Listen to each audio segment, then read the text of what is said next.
اب میں ایک تیسری طرف سے آپ کے سامنے بات رکھنا چاہ رہا ہوں، یعنی اس وقت کو سمجھنے کے اعتبار سے. وہ تیسری طرف سے یہ ہے کہ دیکھیں ہم مانتے ہیں کہ اللہ کے مقابلے میں انسانیت کو گمراہ کرنے کا ٹھیکہ شیطان نے لیا تھا. قرآن مجید بار بار اس کا تذکرہ کرتا ہے، 7 جگہوں پہ یہ مضمون آیا ہے. دوسری بات، اللہ تعالیٰ نے لوگوں کی ہدایت کے لیے انبیاء بھیجے، کتابیں اتاریں، شریعتیں دیں تاکہ لوگ عدل پر قائم رہیں، تاکہ لوگ انصاف سے فیصلے کرتے رہیں، حق پر چلتے رہیں.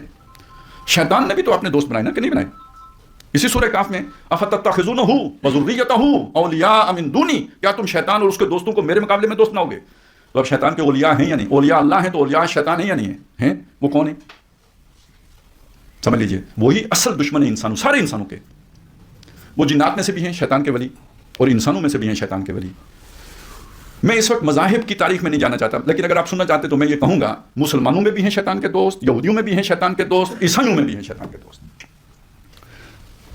میں دوسری طرف سے آنا چاہتا ہوں جس کو دنیا جس کا انکار نہیں کیا جا سکتا، وہ یہ کہ دنیا میں جو سرمایہ دار ہیں، بڑے سرمایہ دار، یہ چھوٹے نہیں سرمایہ، وہ بڑے بڑے دولت مند ہیں جن کا نام ہو سکتا نہیں آئے. آپ کے سامنے آئے گا کہ جی سب سے بڑا دولت مند انسان جو ہے نا وہ بل گیٹس ہے یا ایلن مسک کا، پتہ نہیں جو بھی ہے، ٹھیک ہے. یہ مسکان ہی ہے دولت مندوں کی.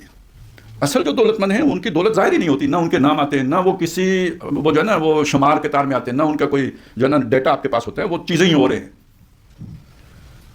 اب وہ ان کو ذہن میں رکھیں، دنیا کے جو اصل